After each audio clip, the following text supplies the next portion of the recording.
Are you thinking about investing in London or maybe New York or even Paris, and you want to know how these cities stack up? Well, check out this video because I'm going to help you understand how London compares to other global cities.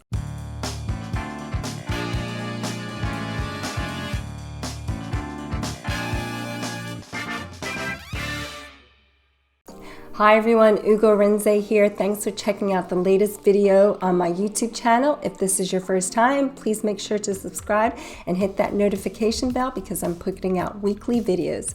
In this video, we're going to check out how London compares to other major global cities, especially in the eyes of property investors and buyers.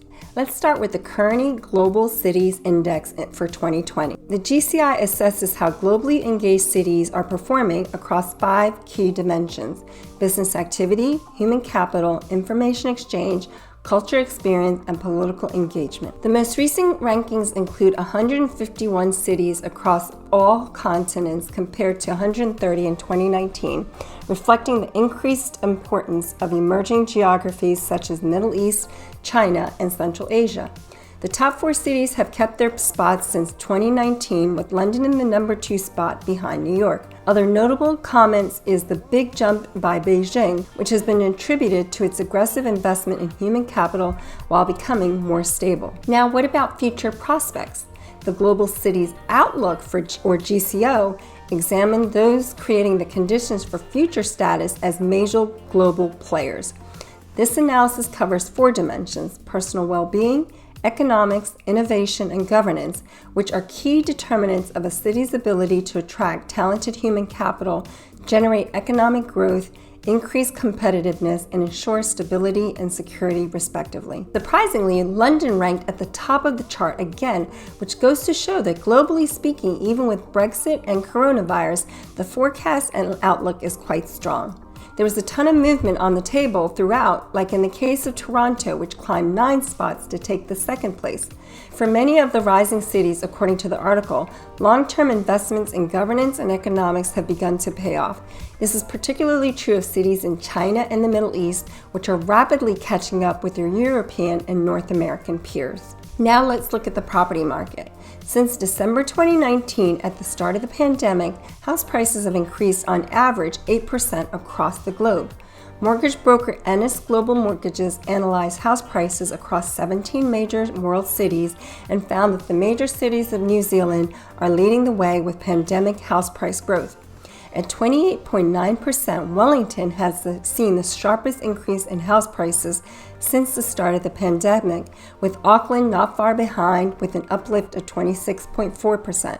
And Vancouver in Canada has the 3rd spot with house prices up 18.8% since the start of the pandemic. So what about London? Despite the stamp duty holiday causing house prices to skyrocket across much of the UK, growth in London has been more muted. However, house prices have still climbed 4.1% across the capital, despite home buyers looking outside of London for more space at a more affordable price tag. In a separate analysis, London ranks as number 5 on the top list of European cities popular with property investors, according to Tatler Magazine Singapore edition. London comes behind Berlin, Paris, Lisbon, and Barcelona. Investors are still attracted to destinations based on a country's economic and financial stability, which continues to drive London's appeal. The article states that Asia-Pacific buyers account for 1.9% of London's prime second-hand market between January 2020 and April 2021. This was a decline from 2.6%, as some buyers are now attracted to new developments south of the river, including Nine Elms. In another article by Elite Traveler, which cites a Savills report ranking global cities, Monaco takes the top spot as the most expensive city in the world, coming in with an average property price of $5,262 per square foot. Next up is Hong Kong at £4,392 per square foot, followed by New York at $2,465, then Tokyo at $2,265, and Geneva, Switzerland, rounding out the top 5 at $2,165 per square foot.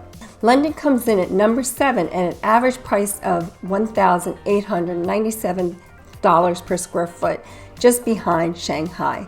Sydney, Paris, and Seoul, South Korea round out the top 10. For any of the statistics I cite in this article, I'm going to make sure to include the links in the description box so you can find out more. So as you can see, even in the midst of a pandemic, London continues to do well and is still well perceived in the eyes of international property buyers and investors. While COVID, Brexit, and economic uncertainty have kept property prices from rising over the last several years in prime central London, London has retained its global appeal. If you've got questions about buying or selling in London, please get in touch. So did this video surprise you where London compares relative to the other global cities? It surprised me that even on the price per square foot, it was only at number 7. We consider London a very expensive city, and it is, but relative to other destinations, it still has much more room to potentially go. But the most important thing that really came out is even in the midst of a global pandemic, London continues to be a strong destination and has great global appeal for international buyers and investors. While COVID, Brexit, and general economic uncertainty has kept London from rising relative to the rest of the country, it still continues to have global appeal. And if some of those things settle out in the next few months, which we think they might, we might see continued price increases in London. If you've got questions about London on the property market or how to invest in London, please make sure to get in touch. And I'll see you in the next video.